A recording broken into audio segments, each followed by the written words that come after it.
Atha Yoga Anushasanam.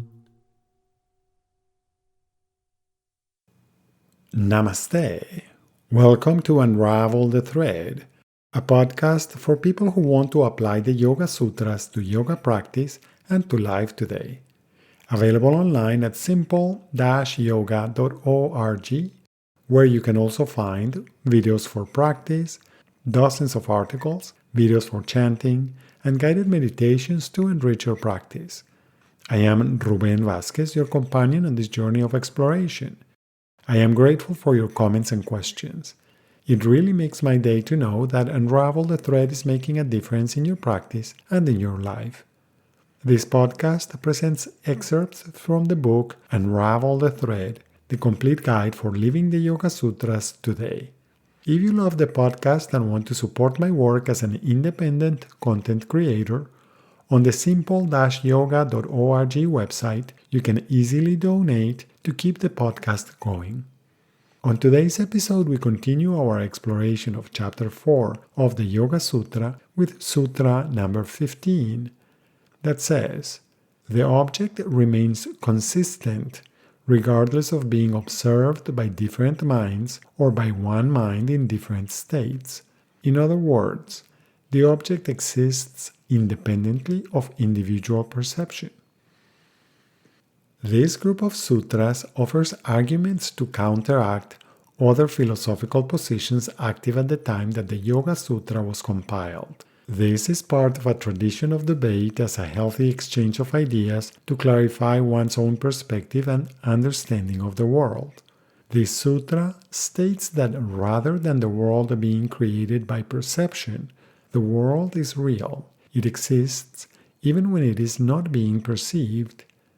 Since different people can all perceive the same object and compare their perceptions, the object must exist. Of course, each person's perception will be influenced by that person's ways of being. How do your ways of being influence your perception?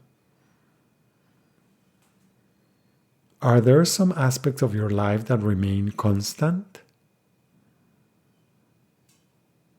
Are there some aspects of you that remain constant?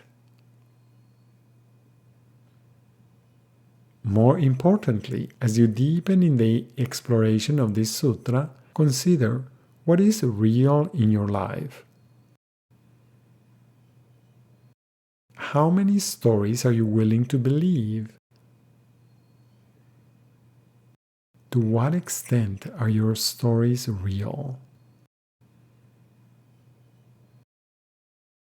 Do your stories enable you to experience your presence? Or are your stories ways to move away from being present? Are your thoughts, intentions, actions, and interactions charged by your conscious and deliberate presence?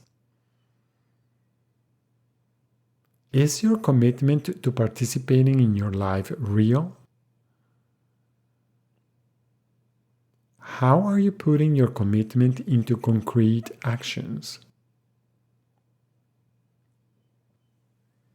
As usual, one more way of exploring the meaning of this sutra is by chanting it. You can choose to chant it in its traditional form, with some of the words coming together. Vastu samye chitta bheda tayor vibhakta pantha.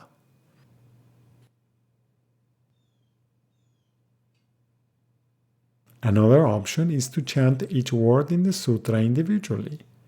Vastu samye chitta bhedat tayo vibhakta pantha.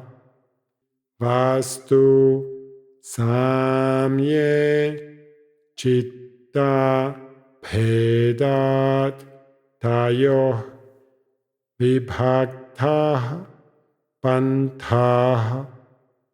Vastu samye chitta bhedat tayo vibhaktah pantah vastu samye chitta bhedat tayo vibhaktah pantah vastu samye chitta bhedat tayo vibhaktah pantah.